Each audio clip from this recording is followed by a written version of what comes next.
எல்லோரும் சந்தோஷமாக இருக்கிறீங்களா? திருக்குரான் 5வது அத்தியாயத்தில் 93வது வசனத்திலிருந்து நாம் பார்க்குறோம். விசுவாசம் கொண்டு நற்கர்மங்களையும் செய்தவர்கள் மீது அவர்கள் பயந்து, விசுவாசம் கொண்டு அதன் மீது நிலைத்திருந்து நற்செயல்கள் புரிந்து, பின்னர் அவர்கள் அல்லாஹ்வை பயந்து, விசுவாசம் கொண்டு பிறகும் அல்லாஹ்வை பயந்து பிறருக்கு நன்மையும் செய்து கொண்டிருந்தால் அவர்கள் தடுக்கப்பட்ட உணவை இதற்கு முன்பு சாப்பிட்டிருந்தாலும் எவ்வித குற்றமும் இல்லை. அல்லாஹ்வோ இத்தகைய நன்மை செய்வோரை நேசிக்கிறான். ஸோ இதோடைய விஷயம் என்ன அப்படின்னா, இந்தந்த உணவு தடுக்கப்பட்டது அப்படின்றது முஸ்லீம் மதத்தில் பன்னிக்கறி சாப்பிடக்கூடாது, அது மாதிரி சில விஷயங்கள் இருக்குது. ஸோ அந்த தடுக்கப்பட்ட உணவையும் அவங்க சாப்பிட்டாலும் மற்ற நல்ல விஷயங்கள் இருக்குது இல்லையா, அதை ஃபாலோ பண்ணாங்கன்னா அவங்களுக்கு அதை சாப்பிட்டதுனால குற்றம் கிடையாது. அதாவது இதுக்கு முன்னாடி அதுக்காக தொடர்ந்து சாப்பிட்டுக்கிட்டே இருக்கிறதுன்னு அர்த்தம் கிடையாது அப்படின்னு சொல்லப்பட்டிருக்கு. இது இறைவன் நேரடியாக இப்போ பிரம்மகுமாரிகள் மூலமாக கொடுக்குற ஞானத்தில் இங்கே அசைவ உணவு சாப்பிடக்கூடாது, பூண்டு வெங்காயம் சேர்க்கக்கூடாது, வெளியிலே சாப்பிடக்கூடாது இல்லை, பிரம்மகுமாரிகள் அல்லாதவர்கள் சமைத்த உணவை சாப்பிடக்கூடாது. ஏன் சாப்பிடக்கூடாது அப்படின்னா, ஸோ அசைவ உணவு சாப்பிடக்கூடாதுன்றது அது ஒரு பிணம் இல்லை, பிணத்தை சாப்பிடக்கூடாது. ஸோ அதுக்கு விளக்கம் கொடுக்க தேவையில்லை. வெளியில் ஏன் சாப்பிடக்கூடாது அப்படின்னா, இங்கே கடவுள் காமம், கோபம், பற்று, பேராசை, அகங்காரத்தை வெல்வதற்கான வழி சொல்லி கொடுக்குறார். ஏன்னா சொர்க்கத்தில் அது இருக்காது. முதல் 2500 வருடம் இதே பாரத பூமி சொர்க்கமாக இருந்தது. அதோட அங்கே வாழ்ந்தவர்களை தான் இந்துக்கள் கோயில் கட்டி கும்பிட்றாங்க. அவங்க கடவுள் கிடையாது, அவங்கள அப்படி ஆக்கினவர் தான் கடவுள். எப்போ ஆக்கினார்? 2500 வருடம் கழிச்சு இதே பூமி நரகமாக மாறும்போது அவங்க காமம், கோபம், பற்று, பேராசை, அகங்காரத்தில் விழுறாங்க. காரணம், தன்னை அழியக்கூடிய உடம்புன்னு நினச்சி புலனின்பத்துக்கு அடிமையாகிறாங்க. இதுதான் காரணம்னு சொல்கிறதுக்காக கடைசி 100 வருடம் இறைவன் வரார். அதுதான் இப்போ நடந்துட்டு இருக்குது. இது ஒவ்வொரு 5000 வருடத்திலும் இறுதியில் இறைவன் கலியுகத்தை சத்தியுக சொர்க்கமாக மாற்றுவார். ஸோ அப்போ இங்கே மனிதர்களுடைய மனம் ஃபுல்லாக காமம், கோபம், பற்று, பேராசை, அகங்காரம் சார்ந்த எண்ணங்கள் தான் வருது. இந்த எண்ணத்தோடு சமைக்கப்பட்ட உணவை நீங்கள் சாப்பிட்டீங்கன்னா உங்களுக்கும் அது வரும். அப்படிங்கிறதுனால மற்றவர்கள் சமைக்கிற உணவை கடவுள் தடை செய்கிறார்.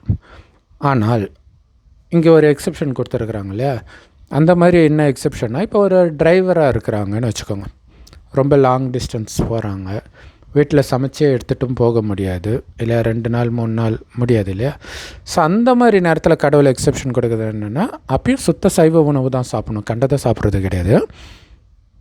அதுவும் இறைவன் நினைவில் இருந்து அந்த இறைவன் நினைவுனால் அந்த உணவை தூய்மையாக்கி, அந்த வைப்ரேஷனை தூய்மையாக்கி சாப்பிடலாம் அப்படின்னது இந்த மதத்தில் வரும்போது அது வேறு மாதிரி ஒவ்வொரு மதத்தில் வெளிப்படுது. அதில் இங்கே இப்படி வெளிப்படுது. அதுதான். மற்றபடி அப்படின்னா எந்த நேரமும் சாப்பிட்லான்னு அர்த்தம் கிடையாது. அது ஒரு சிலருக்கு மட்டும் அந்த எக்ஸெப்ஷன், வேறு வழி இல்லாததுனால. சரி, மொத்தத்தில் இறைவனுடைய வழிப்படி நடக்கிறவங்க இறைவனுக்கு பிரியமானவர்கள். 94 விசுவாசம் கொண்டோரே, நீங்கள் இஹ்ராமில் இருக்கும் நிலையில் உங்களுடைய கரங்களும் உங்களுடைய ஈட்டிகளும் எதை எளிதில் அடையுமோ அத்தகைய வேட்டை பிராணிகளில் ஏதாவது ஒன்றை கொண்டு நிச்சயமாக அல்லாஹ் உங்களை சோதிப்பான். மறைவில் அல்லாஹ்வுக்கு அஞ்சுபவர் யார் என்பதை அவன் அறிவதற்காகவே இப்படி செய்கிறான். ஆகவே இதற்கு பின்னர் எவர் அல்லாஹ்வின் கட்டளை மீறுகிறாரோ அவருக்கு துன்புறுத்தும் வேதனையுண்டு. ஸோ இவங்களுக்கு எஹ்ராம்ன்றது அந்த ஹஜ்ஜி யாத்திரையில் ஒரு குறிப்பிட்ட எல்லை கடந்த பிறகு எஹ்ராம், அந்த நேரத்தில் அவங்க நிறைய நியமங்கள், அதில் ஒரு நியமம் விலங்குகளை கொலை செய்யக்கூடாது அப்படிங்கிறது, காமத்தில் ஈடுபடக்கூடாதுன்றதும் இருக்குது. இதான் ரொம்ப விஷயம். பிரம்மகுமாரிகள் ஞானத்தை அவங்களும் தற்காலிகமாக ஃபாலோ பண்ணுறாங்க அங்கே இருக்கிற வரைக்கும். அதை வாழ்நாள் ஃபுல்லாக ஃபாலோ பண்ணால் சொர்க்கம். சரி, அது எல்லா மதத்தினருமே தற்காலிகமாக ஃபாலோ பண்ணுறாங்க இல்லையா. சபரிமலைக்கு போகும்போது இந்துக்களுமே அதை ஃபாலோ பண்ணுறாங்க. லெந்து நாட்களில் கிறிஸ்தவர்களுமே அதை ஃபாலோ பண்ணுறாங்க. அவங்களே நான்வெஜ் சாப்பிட மாட்டாங்க அந்த 40 நாட்கள். சரி, அந்த நேரத்தில் உங்களை சோதிக்கிறதுக்காகவே வேட்டை பிராணிகள், இங்கே வேட்டையாடுறதுன்ற அர்த்தம் வருது, பட் சாப்பிடக்கூடாது. ஆனால் இன்றைக்கி வந்து நான்வெஜ் இல்லாமல் எனக்கு சாப்பாடே இறங்காதுன்ற அளவுக்கு மனிதர்கள் அடிமையாயிட்டாங்க விலங்குகளுக்கு, அசைவ உணவுக்கு. ஸோ அப்போ உங்களை சோதிக்கிறது நடக்கும். இது மகாபாரதத்தில் கூட காட்டில் பாண்டவர்கள் இருக்கும்போது பக்கத்திலே துரியோதனன் வந்து நல்லா கறி மீன் சமைப்பான். அப்போ பீமன் கோபம் கொண்டு இதெல்லாம் நாங்கள் சாப்பிட்டது கிடையாது, எதுக்கு இப்படி பண்ணுறான் அப்படின்ட்டு. ஸோ அப்படி சாப்பிட்டவர்கள் தான் பிரம்மகுமாரி ஆன பிறகு அதிலிருந்து விலகிறோம். அது காமம் எல்லாத்துல இருந்தும். ஸோ இங்கே மெயினாக இது காமத்தை குறிக்கிறதா. ஏன்னா மறைவில் செய்கிறது வந்து கரிமீன் சாப்பிட்றதெல்லாம் மறைவில் யாரும் சாப்பிட போகிறதில்ல, காமம் தான் மறைவில் பண்ணுறது இல்லையா. ஸோ அப்போ இறைவனுடைய நினைவில் இருக்கிறீங்களா? அதுவும் இன்றைக்கி இன்டர்நெட்லாம் வரும்போது காமம் இல்லாமல் இருக்கிறது சாதாரண விஷயம் கிடையாது. ஆனால் இந்த நேரமும் இருக்கிறவங்க தான் சொர்க்கத்துக்கு போகிறாங்க. ஏன்னா சொர்க்கத்தில் காமம்னா என்னன்னே தெரியாது. கணவனும் மனைவியும் நமக்கு ஒரு வாரிசு வேணும்னு நினைக்கும் போது மனைவி கர்ப்பம் ஆவலை தவிர காமத்தினால் கிடையாது. காமம்னா என்னன்னே தெரியாது. அதனால தான் அவங்கள கோயில் கட்டி கும்பிட்றாங்க இந்துக்கள். இறைவனுக்கு ஈக்குவலாக தூய்மையாக அவங்கள இறைவன் இந்த இறுதியில் மாற்றி அனுப்புகிறார். அதாவது இந்த குணத்துக்கேற்ற பிறவிதான். ஸோ இப்போ குணம் எப்படி இருக்குதோ அதற்கேற்ற சொர்க்கத்திற்கேற்ற குணம் இப்போ உங்களுக்கு வந்துடுச்சு. அங்கே சிங்கம் கூட இன்னொரு விலங்கு அடித்து சாப்பிடாது.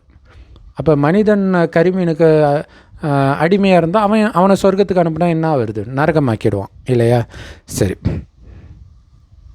ஸோ மொத்தத்தில் காமம், கோபம், பற்று, பேராசை, அகங்காரம் இதை தூண்டக்கூடிய விஷயம் கலியுகத்தில் நடந்துக்கிட்டே தான் இருக்கும். அதுதான் சோதனைத்தாள்.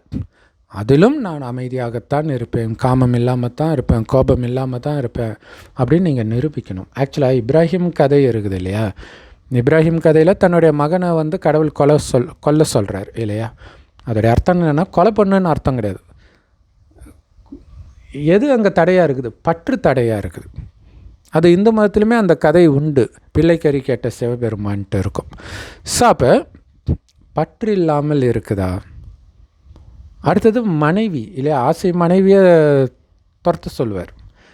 ஆக்சுவலாக முதல் மனைவி துரத்த சொல்லுவாங்க, பட் ரெண்டாவது மனைவி மேலே தான் அந்த அன்பு இருக்கிறதுனால தானே முதல் மனைவி இருக்கும்போது இன்னொரு துணையை தேடுறான். அப்போ அதையும் விடணும்னா என்ன அர்த்தம்? அந்த பற்று இருக்கக்கூடாதுன்னு அர்த்தம். 2 கல்யாணம் பண்ணிக்கணும்னு அர்த்தம் கிடையாது. ஸோ அப்போ பற்று மட்டும் இல்லை, காமம் இல்லையா. கணவன் மனைவி காமத்தையும் கட் பண்ணுறாங்கன்னு அர்த்தம். அதே தான் ராமர் சீதை பிரிஞ்சதோடைய அர்த்தமும் அதுதான். ஸோ அப்போ மறைவில் அல்லாவுக்கு அஞ்சு அப்படின்னா துரத்திடுறதுன்னு அர்த்தம் இல்லை, காமத்தை வெட்டுறோம் இல்லையா. காமத்தை கொலை பண்ணுறோன்னு அர்த்தம். மனைவியோ குழந்தையோ கொலை பண்ணுங்கன்னு அர்த்தம் கிடையாது. ஸோ இது எதுக்கு? உங்கள் நன்மைக்காக தான். ஏன்னா சொர்க்கத்தில் அப்படி காமம் இல்லாமல் பற்று இல்லாமல் இருந்தாங்க, அதனால் அது சொர்க்கமாக இருந்துச்சு. அதே மாதிரி இப்போ ஆனீங்கன்னா நீங்கள் அங்கே போகலாம். அப்படி ஆகலைன்னா அது பாவம் தான். அதற்கான தண்டனை கலியுகத்தில் கிடச்சிக்கிட்டே தான் இருக்கும். அதுதான் அவருக்கு துன்புறுத்தும் வேதனை உண்டு. ஸோ அதனால தான் இறைவன் சொல்கிறார், இந்த கலியுகத்துக்கும் உங்களுக்கும் சம்மந்தமே கிடையாது, நான் சொல்கிறத பற்றி மட்டும் நீங்கள் ஃபாலோ பண்ணுங்கள், சொர்க்கத்துக்கு அழைச்சிட்டு போகிறேன். ஏன்னா இங்கே வந்து கடவுளுடைய வழின்ட்டு வன்முறையைத்தான் மனிதர்கள் திணிக்கிறாங்க. ஏன்னா எல்லா மதத்துலேயும் வன்முறை இருக்குது. ஆனால் எந்த மதத்தையும் கடவுள் உருவாக்கலை. ஏன்னா கடவுள் மதத்தை உருவாக்கலை. மதன்றது பிரிவினை. மதங்களற்ற சொர்க்கத்தை உருவாக்கத்தான் இறைவன் வருகிறார். சரி, 95.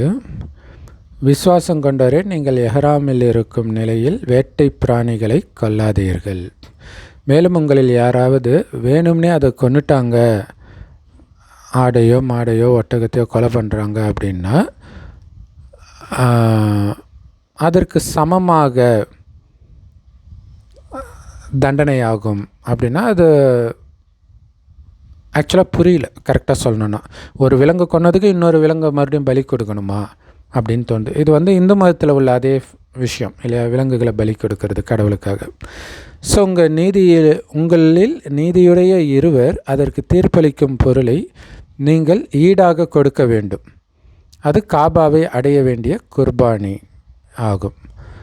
அல்லது அதன் கிரயத்தில் ஏழைகளுக்கு ஆகாரம் அளிப்பது அதற்கு பரிகாரமாகும். அல்லது தான் செய்த காரியத்தின் தண்டனையை அவன் அனுபவிப்பதற்காக எண்ணிக்கையில் அதற்கு சமமான நோன்புகள் நோற்க வேண்டும். முன் நடந்தவைகளை அல்லாஹ் மன்னித்து விட்டான். இத்தகைய குற்றம் செய்ய எவரும் மீண்டும் செய்கிறாங்க அப்படின்னா அப்போது அல்லாஹ் அவரை தண்டனை செய்வான்.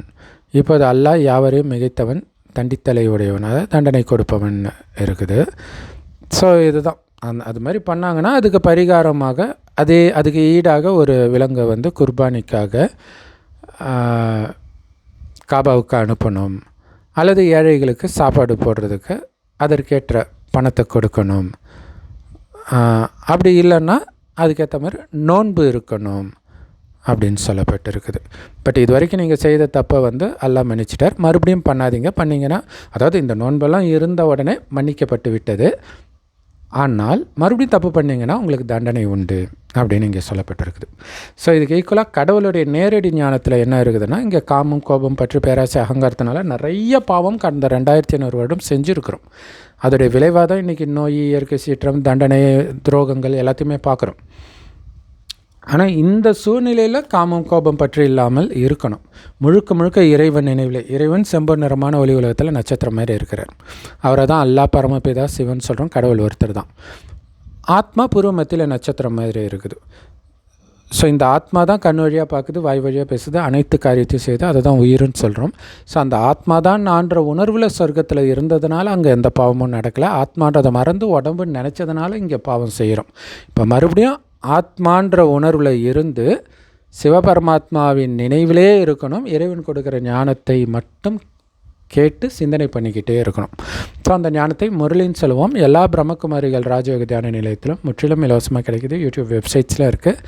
அதோடைய லிங்க் இந்த வீடியோக்கு டிஸ்கிரிப்ஷனில் கொடுக்குறோம். அவசியம் பார்த்து பயன்பெறுங்கள். ஸோ அதை முரளின்னு சொல்லுவோம். அதோடைய சாரம் என்னென்னா, ஆத்மான்னு உணர்ந்து பரமாத்மாவை நினைக்கணும். அடுத்தது ஆத்ம உணர்வில் வர்றதுக்கு என்னென்னலாம் பண்ணணும், தேக உணர்வுலேருந்து விடுபடுறதுக்கு என்னென்னலாம் பண்ணணுன்றதை தினம் சொல்லுவார். கேட்டதை மனதில் சிந்தனை பண்ணிக்கிட்டே இருக்கணும். ஈஸியாக புரியும் எல்லாருக்கும். அந்த மாதிரி தான் இருக்கும். கதை வடிவத்திலலாம் இருக்காது. ஸோ அது சொர்க்கத்துக்கு போகிறதுக்கான ஞானம். சொர்க்கத்துக்கு போகிறதுக்கு முன்னாடி தானே தேவை. ஸோ அதனால் இப்போ வந்து கடவுள் கொடுக்குறார். இங்கே இறைவனே நினச்சி காமம், கோபம், பற்று, பேராசை, அகங்காரத்தினால நிறைய பாவம் செஞ்சுருக்கிறோம். அதை இறைவன் நினைவிலிருந்து நீங்கள் அழிக்கணும். ஆனால் இப்போ இறைவனுடைய குழந்தை ஆகியும் அந்த பாவம் செய்கிறீங்கன்னா 1க்கு 100 மடங்கு தண்டனை அப்படின்னு கடவுள் சொல்கிறது தான் இங்கே அவரை அல்லாஹ் தண்டனை செய்வார் அப்படின்னு சொல்லப்பட்டிருக்குது. மற்றபடி இதுவரைக்கும் நீங்கள் செஞ்சதெல்லாம் மன்னிக்கப்பட்டு விட்டது. எப்போ இறைவன் நினைவிலிருந்து மீண்டும் செய்யாமல் இருந்தால். ஆனால் மன்னிக்கப்பட்டு விட்டதுன்னு சொல்ல முடியாது. ஓரளவுக்கு பாதி. அதுவும் இறைவன் நினைவிலே இருந்து அழிக்கிறது பாவத்தை.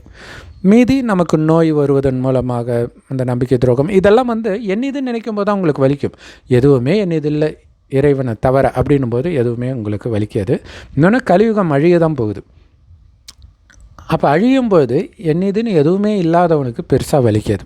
ஆனால் என்னுடைய குடும்பம், என்னுடைய சொத்து, அது இதுன்னு இருக்கிறவனுக்கு எந்த அளவுக்கு நிறைய சேர்த்து வச்சுருக்கிறானோ அந்த அளவுக்கு அவனுக்கு வலி அதிகமாக இருக்கும். அதனால தான் பைபிளில் இறுதியில் பரதேசியாக இருப்பவன் பாக்கியசாலி அப்படின்னு இயேசு சொல்லியிருப்பார். அது இப்போத்தைய நேரம். ஸோ நான் சொன்னேன் அது மாதிரி டிரைவராக இருக்கிறாங்க அப்படின்னா அப்போ மட்டும் வெளியில் திருஷ்டி கொடுத்துட்டு சாப்பிட்லானாங்க. திருஷ்டினா இறைவன் நினைவிலே இருந்து அந்த உணவை தூய்மைப்படுத்துறது, வைப்ரேஷனை தூய்மைப்படுத்தி சாப்பிட்றது. ஸோ அது 96வது வசனத்தில் வருது. கொஞ்சம் வேறு மாதிரி. எப்படின்னா, நீங்கள் எஹ்ராமில் இருக்கும் பொழுது உங்களுக்கும் இதர பிரயாணிகளுக்கும் பயன்பெறுவதற்காக கடலில் வேட்டையாடுவதும், அதாவது கடல் மார்க்கமாக நீங்கள் போகிறீங்கன்னா கடலில் வேட்டையாடுவதும் அதை புசிப்பதும் உங்களுக்கு ஹலால் செய்யலாம். இன்னும் நீங்கள் எஹ்ராமுடைய நிலையில் இருக்கும்போதெல்லாம் கரையில் வேட்டையாடுறது உங்களுக்கு தடுக்கப்பட்டிருக்கு. அது வந்து ஹராம். இன்னும் எவனின் பால் நீங்கள் ஒன்று திரட்டப்படுவீர்களோ அத்தகைய அல்லாவை மட்டும் பயந்து கொள்ளுங்கள். அதாவது அல்லாவின் வழிபடி நடங்க அப்படின்னு சொல்கிறாங்க. ஸோ இது புரியுது இல்லையா? சரி, ஓகே. மீதியை அடுத்த வீடியோவில் பார்க்கலாம். ஓம் சாந்தி. தேங்க்ஸ் ஃபார் வாட்சிங்.